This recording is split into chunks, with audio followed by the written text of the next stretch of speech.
Excuse me, your child didn't pay for that. I didn't charge him for it. What you talking about?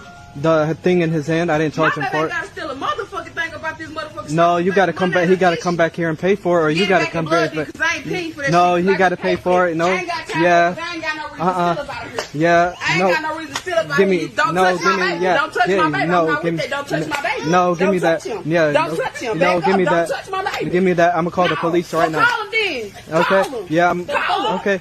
Give me that. Call him. Give me Don't touch my now. baby. You know, I really feel bad for the child because that mother is setting that kid up for a life of failure. Her child has something in his hand that he probably took from the shelves, and the store owner is telling the mother, you have to pay for that. And she says, well, my child didn't steal anything. And then literally in the next breath, she says, I'm not paying for that. So if you take something from a store and you refuse to pay for it, that's called stealing. Why was she so defensive immediately off of the bat? The guy literally just said, hey, your child has something in his hand that wasn't paid for. And she says, what are you talking about? My child didn't steal a MFing thing out of this MFing store. And she has this mad tone in her voice. And then again, she literally says in the next breath, I'm not paying for that. Okay, then have your child put it back because it doesn't belong to you if you don't pay for it. You can't just take things. And after the guy behind the counter says, no, you have to pay for that, she says, no, I don't have time for that. So you have time to come into the store to look for the things you want and to just take them off of the shelves and allow your children